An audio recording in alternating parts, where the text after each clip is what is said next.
आणि मंत्री धनंजय मुंडेंवरील आरोपांबाबत भगवानगडाचे महंत नामदेव शास्त्री यांनी आपली भूमिका जाहीर केली। धनंजय मुंडे गुन्हेगार नाहीत, ते खंडणी गोळा करणारे नाहीत असं नामदेव शास्त्री यांचं म्हणणं आहे। गेल्या 53 दिवसांपासून मुंडेंची मीडिया ट्रायल सुरू असल्याचं म्हणत नामदेव शास्त्री यांनी धनंजय मुंडेंची पाठराखण केली आहे। धनंजय मुंडेंना जाणीवपूर्वक त्रास दिला जातोय असंही शास्त्रींनी म्हटलंय। बीडमधल्या जिल्हा नियोजन बैठक संपल्यानंतर अन्न आणि नागरी पुरवठा खात्याचे मंत्री धनंजय मुंडे यांनी भगवानगडावर मुक्काम केला। बैठकीनंतर धनंजय मुंडेंनी भगवानगडावर दर्शन घेतलं। नामदेव शास्त्री यांच्याशी धनंजय मुंडेंनी आपल्यावर होत असलेल्या आरोपांविषयी चर्चा केली।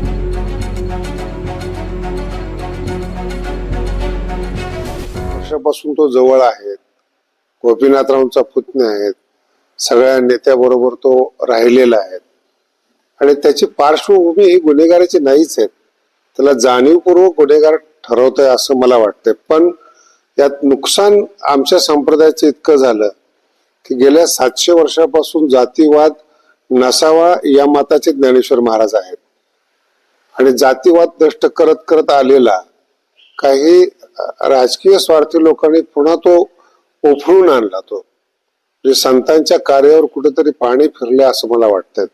जाती सलोखा नष्ट होत चाललेला असं वाटतंय। भक्कम पाठीमागे आहेत, केवळ पाठीमागे नाही येतो, भक्कमपणे पाठीमागे आहेत।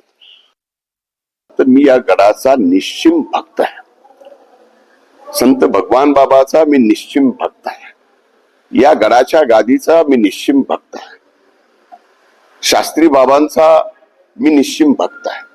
त्यामुळं ते सरळ सरळ ठरलेलं आहे। आणि हो, हे नक्कीच आहे की अशा ठिकाणी जिथं आपली कायम श्रद्धा असते, जिथे आपण श्रद्धेने गेल्यानंतर दर्शन घेतल्यानंतर पाठीमागं आपल्या एक ऊर्जा मिळते काम करायची, असा गड आपल्या पाठीमागे ज्यावेळेस उभा राहतो त्यावेळेस स्वाभाविकच एक आपल्यामध्ये सुद्धा एक आत्मविश्वास येतो आणि तो आत्मविश्वास घेऊन पुढे या सर्व संकटातून बाहेर निघून मायबाप जनतेची प्रामाणिकपणे सेवा करणं, याच्या पलीकडे दुसरं काहीच नाही।